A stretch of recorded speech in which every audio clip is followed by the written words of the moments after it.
کیا آپ جانتے ہیں کہ 1400 سال پرانی کتاب قرآن پاک ایسی سائنسی حقیقت بیان کرتی ہے جو آج کے جدید سائنسدانوں کو دھنگ کر دیتی ہے؟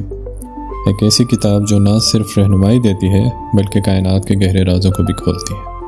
السلام علیکم، میں ہوں عابد، اور آج ہم ایک ایسی حیرت انگیز دنیا میں قدم رکھنے جا رہے ہیں جہاں قرآن پاک کے الفاظ جدید سائنس کے ساتھ مل کر ہمیں کائنات کے اسرار دکھاتے ہیں۔ ہم بات کریں گے کہ کس طرح قرآن نے کائنات کی تخلیق، پانی کی طاقت، انسانی جسم کے مراحل، سمندروں کے راز اور زمین اور آسمان کے نظام کو بیان کیا، جو آج کے دور میں سائنسدانوں نے ثابت کیا۔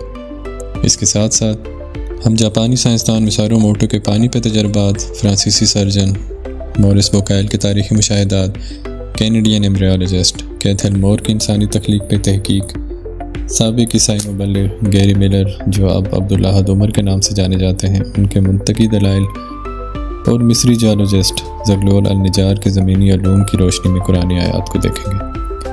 تو تیار ہو جائیں، کیونکہ یہ سفر آپ کے ایمان کو مضبوط اور ذہن کو حیران کر دے گا۔ ہم سب جانتے ہیں کہ قرآن پاک ہماری روحانی رہنمائی کے لیے نازل ہوا، لیکن کیا آپ نے کبھی سوچا کہ اس میں سائنسی حقائق بھی چھپے ہیں جو اس دور میں کوئی نہیں جانتا تھا؟ تو آئیے ان رازوں کو ایک ایک کر کے کھولیں اور دیکھیں کہ کس طرح عالمی ماہرین نے ان کی تصدیق کی۔ تو چلتے ہیں ویڈیو کے پہلے حصے کی طرف، جو کائنات کی تخلیق اور بگ بینگ سے ریلیٹڈ ہے۔ قرآن پاک میں کائنات کی تخلیق کے بارے میں حیرت انگیز باتیں ملتی ہیں۔ سورہ الانبیاء آیت 30 میں اللہ تعالیٰ فرماتے ہیں، کیا کافروں نے یہ نہیں دیکھا کہ آسمان اور زمین بندھے ہوئے تھے، پھر ہم نے انہیں جدا کیا اور ہر جاندار چیز کو پانی سے بنایا، کیا پھر بھی وہ ایمان نہیں لاتے؟ اس آیت میں دو بڑے سائنسی راز ہیں، کائنات کی ابتدا اور پانی سے زندگی کا آغاز۔ لفظ رتقن فوتقناہما کا مطلب ہے کہ آسمان اور زمین ایک بندھے ہوئے نقطے کی طرح تھے، پھر اللہ نے انہیں الگ کیا، اور آج سائنس کہتی ہے کہ تقریباً 13.8 ارب سال پہلے ایک عظیم دھماکے سے یہ کائنات وجود میں آئی، جسے بگ بینگ کہتے ہیں۔ اس سے پہلے تمام مادہ ایک انتہائی چھوٹے نقطے میں سما ہوا تھا جو پھیل کر آج کائنات بنا۔ کیا یہ محض اتفاق ہے کہ قرآن نے اسے 1400 سال پہلے بیان کر دیا؟ زغلول النجار ایک مشہور مصری جیولوجسٹ اور سائنسدان ہے۔ وہ کہتے ہیں کہ یہ آیت بگ بینگ تھیوری کی واضح تصویر پیش کرتی ہے۔ انہوں نے اپنے لیکچرز میں بتایا کہ رتق سے مراد وہ ابتدائی حالت ہے جب کائنات ایک گھنے نقطے میں تھی، اور فتق اس کے پھیلنے کی طرف اشارہ کرتا ہے۔ مزید برآں سورہ فصیلت آیت 11 میں اللہ تعالیٰ فرماتے ہیں، پھر اس نے آسمان کی طرف توجہ کی جو اس وقت دھواں تھا۔ سائنسدان کہتے ہیں کہ کائنات کے ابتدائی مراحل میں گیسوں اور دھوؤں کا ایک بادل تھا جس سے ستارے اور کہکشاں بنے۔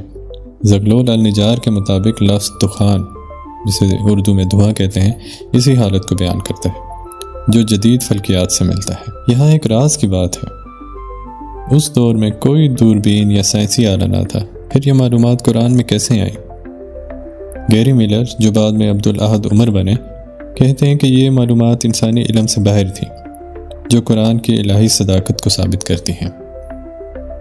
اب چلتے ہیں ہم اپنی ویڈیو کے دوسرے حصے کی طرف، پانی، زندگی اور انرجی کا راز۔ قرآن میں پانی کو زندگی کا اصل قرار دیا گیا ہے۔ سورہ الانبیاء کی آیت 30 میں ہے کہ ہر جاندار چیز کو پانی سے بنایا، اور سورہ النور کی آیت 45 میں اللہ فرماتے ہیں، اور اللہ نے ہر جاندار کو پانی سے پیدا کیا۔ آج سائنس کہتی ہے کہ زمین پر زندگی کا آغاز پانی سے ہوا، اور ہمارا جسم 70% پانی پر مشتمل ہے۔ لیکن پانی کے پیچھے روحانی اور سائنسی راز کیا ہے؟ مسارو موٹو ایک جاپانی سائنسدان نے پانی کے شعور پر حیرت انگیز تحقیق کی۔ انہوں نے پانی کے نمونوں کو مختلف الفاظ جیسے محبت، شکریہ یا نفرت کے سامنے رکھا، پھر انہیں فریز کر کے مائکروسکوپ سے دیکھا۔ جب پانی کو محبت کہا گیا تو اس کے کرسٹل خوبصورت ہم آہنگ بنے، لیکن نفرت سے بے ترتیب اور بدصورت ہو گئے۔ انہوں نے زمزم کے پانی کا تجزیہ کیا اور کہا کہ اس کی ساخت نہایت منفرد اور پاکیزہ ہے۔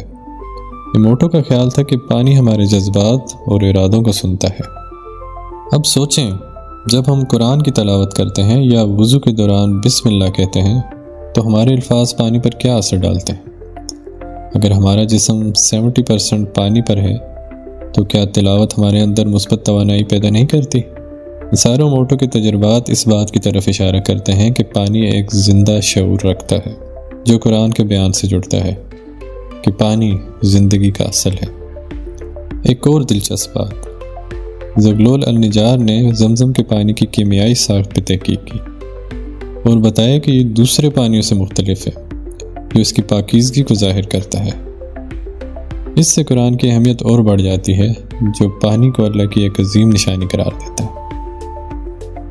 اب ہم آتے ہیں اپنے ویڈیو کے تیسرے حصے کی طرف، انسانی تخلیق کے مراحل۔ قرآن نے انسانی تخلیق کے مراحل کو نہایت تفصیل سے بیان کیا ہے۔ سورہ المومنون کی آیت 12 سے 14 میں اللہ فرماتے ہیں کہ ہم نے انسان کو مٹی کے جوہر سے پیدا کیا، پھر اسے نطفہ بنایا، پھر اسے جمع ہوا خون بنایا، پھر اسے گوشت کا لوتھڑا بنایا، پھر ہڈیوں کو بنایا، پھر ہڈیوں پہ گوشت چڑھایا، پھر اسے ایک نئی مخلوق بنا دیا۔ یہ مراحل آج کے ایمبریولوجی سے بالکل میچ کرتے ہیں۔ کیتھ ایلمور کینیڈا کے ایک مشہور ایمبریولوجسٹ نے ان آیات کو پڑھ کر انتہائی حیرت کا اظہار کیا۔ انہوں نے اپنی کتاب دا ڈیولپنگ ہیومن میں لکھا کہ قرآن میں بیان کردہ مراحل جین کی ڈیولپنگ مراحل سے بالکل ہم آہنگ ہیں۔ انہوں نے کہا کہ اس دور میں کوئی شخص یہ معلومات نہیں جان سکتا تھا کیونکہ مائکروسکوپ اور جدید آلات تو صدیوں بعد ایجاد ہوئے۔ انہوں نے قرآن کو سائنسی معجزہ قرار دیا۔ مورس بوکائل ایک فرانسیسی سرجن، انہوں نے بھی قرآن کی سائنسی صداقت کو تسلیم کیا۔ انہوں نے فرعون کے جسم کا معائنہ کیا جو سمندر سے ملا تھا، اور سورہ یونس کی آیت نمبر 92 میں ہے، آج ہم تیرے جسم کو بچا لیں گے تاکہ تو بعد والوں کے لیے نشانی ہو۔ بوکائل نے دیکھا کہ فرعون کا جسم نمک اور سمندری اثرات سے محفوظ تھا جو اس آیت سے مطابقت رکھتا ہے۔ اس تجربے کے بعد انہوں نے اسلام قبول کیا اور کہا کہ قرآن ایک الہی کتاب ہے جو سائنسی حقائق سے بھری ہوئی ہے۔ گیری ملر، جو اب عبدالاحد عمر کے نام سے مشہور ہیں، انہوں نے بھی ان مراحل کو منطقی طور پہ دیکھا اور کہا کہ یہ معلومات انسانی دماغ کی پیداوار نہیں ہو سکتی۔ انہوں نے اپنی کتاب دی امیزنگ قرآن میں لکھا کہ قرآن کا ہر لفظ گہرا اور بہت ڈیپ راز رکھتا ہے۔ اب ہم چلتے ہیں اپنے ویڈیو کے چوتھے حصے کی طرف، سمندر کے اسرار۔ کیا آپ کو معلوم ہے کہ قرآن نے سمندروں کے اندر چھپے ہوئے پردوں اور اندھیروں کو بیان کیا جو سائنس نے صدیوں بعد دریافت کیا؟ ایک ایسی کتاب جو ہمیں کائنات کے گہرے راز دکھاتی ہے۔ سورہ رحمان کی آیت 19 اور 20 میں اللہ فرماتے ہیں، اس نے دو سمندروں کو ملا دیا جو ایک دوسرے سے ملتے ہیں مگر ان کے درمیان ایک پردہ ہے جسے وہ پار نہیں کر سکتے۔ اور آج کی سائنس نے ثابت کیا کہ جہاں دو سمندر ملتے ہیں جیسے بحر اوقیانوس اور بحر روم، وہاں پانی کی کثافت، نمکیات اور درجہ حرارت کی وجہ سے ایک قدرتی رکاوٹ بن جاتی ہے جسے ہولوکلائن کہتے ہیں، اور یہ بالکل قرآن کے برزخ سے ملتا ہے۔ سورہ النور کی آیت 40 میں سمندر کی گہرائی کا ذکر ہے، یا ان کی مثال ایسی ہے جیسے گہرے سمندر میں اندھیرا جسے موجوں نے ڈھانپ رکھا ہو، اوپر موجیں، اوپر بادل، اندھیرے پر اندھیرا۔ آج ہم جانتے ہیں کہ سمندر کی گہرائی میں 200 میٹر سے نیچے روشنی نہیں پہنچتی اور 1000 میٹر پر مکمل اندھیرا ہوتا ہے۔ زغلول النجار کہتے ہیں کہ یہ آیت سمندر کے لیئرز کو بیان کرتی ہے۔ ایک راز کی بات، اس دور میں کوئی شخص سمندر کی گہرائی تک نہیں جا سکتا تھا، تو پھر یہ معلومات قرآن میں کیسے آئیں؟ مورس بوکائل نے کہا کہ یہ قرآن کی سائنسی صداقت کا ثبوت ہے۔ اب آتے ہیں ہم اپنے ویڈیو کے 5ویں حصے کی طرف، کائنات کا پھیلاؤ۔ سورہ الزاریات کی آیت نمبر 47 میں اللہ فرماتے ہیں، اور آسمان کو ہم نے اپنی قدرت سے بنایا اور ہم اسے وسعت دیتے جا رہے ہیں۔ لفظ موسعون کا مطلب ہے کہ مسلسل پھیلاؤ۔ 1929 میں ایڈون ہبل نے دریافت کیا کہ کائنات پھیل رہی ہے اور ستاروں کی روشنی کا سرخ ہونا ریڈ شفٹ اس کا ثبوت ہے، لیکن قرآن نے اسے صدیوں پہلے بتا دیا تھا۔ زغلول النجار کہتے ہیں کہ یہ آیت کائنات کے متحرک نظام کو ظاہر کرتی ہے جو سائنس نے حال ہی میں سمجھا ہے۔ گیری ملر نے اسے قرآن کا ایک منطقی معجزہ قرار دیا۔ انہوں نے کہا کہ اس دور میں کوئی شخص یہ نہیں جان سکتا تھا کہ کائنات ساکن نہیں بلکہ پھیل رہی ہے۔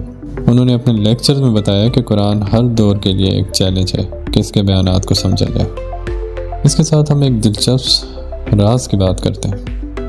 اگر کائنات پھیل رہی ہے تو کیا اس کا کوئی ختم ہوگا؟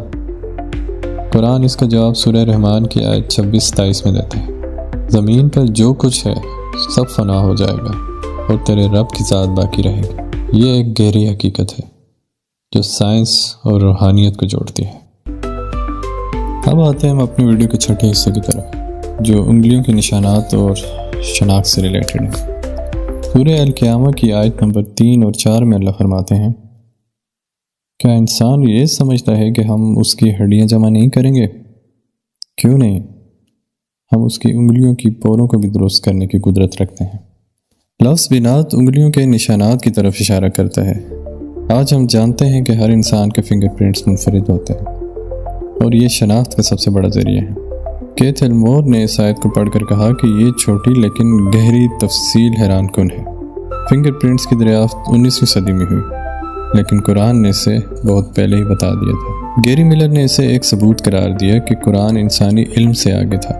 انہوں نے کہا کہ یہ آیت اللہ کی قدرت کو ظاہر کرتی ہے کہ وہ نہ صرف ہڈیاں دوبارہ بنائے گا بلکہ ہر انسان کی منفرد شناخت کو بھی بحال کرے گا۔ تو ایک راز کی بات یہاں پہ، فنگر پرنٹس نہ صرف شناخت کے لیے ہیں بلکہ یہ اللہ کی تخلیق کی باریکی کو دکھاتے ہیں۔ کیا یہ محض اتفاق ہو سکتا ہے؟ اب بڑھتے ہیں ہم اپنی ویڈیو کے 7ویں حصے کی طرف، پانی اور روحانی طاقت۔ پانی کے بارے میں قرآن بار بار ذکر کرتا ہے۔ سورہ البقرہ کی آیت 74 میں ہے، پھر تمہارے دلوں کو سختی نے ڈھانپ لیا، وہ پتھروں کی طرح ہو گئے، حالانکہ پتھروں سے بھی نہریں پھوٹتی ہیں۔ یہاں پانی کو زندگی اور نرمی کا ذریعہ بتایا گیا۔ سورہ الاعراف کی آیت 57 میں اللہ فرماتے ہیں، ہم پانی برساتے ہیں پھر اس سے زمین کو زندہ کرتے ہیں۔ یہ پانی کی طاقت کو ظاہر کرتا ہے۔ مسارو موٹو کے تجربات بتاتے ہیں کہ جب ہم تلاوت کرتے ہیں تو ہمارے جسم کا پانی پازیٹیو انرجی سے بھر جاتا ہے۔ مورس بکائل نے زمزم کے پانی کو مقدس قرار دیا اور کہا کہ اس کی طاقت قرآنی بیانات سے جڑتی ہے۔ زغلول النجار نے زمزم کے کیمیائی ساخت کو زمینی علوم کی روشنی میں دیکھا اور کہا کہ یہ پانی اپنی خصوصیات میں منفرد ہے۔ تو ایک اور یہاں پہ ایک کویسچن پیدا ہوتا ہے کہ جب ہم زمزم پیتے ہیں یا وضو کرتے ہیں تو یہ ہماری روح اور جسم کو پاک کرتا ہے۔ مسارو کے مطابق پانی ہمارے ارادوں کو یاد رکھتا ہے۔ تو کیا یہ قرآن کے اس دعوے کی تصدیق نہیں کہ پانی اللہ کی نشانی ہے؟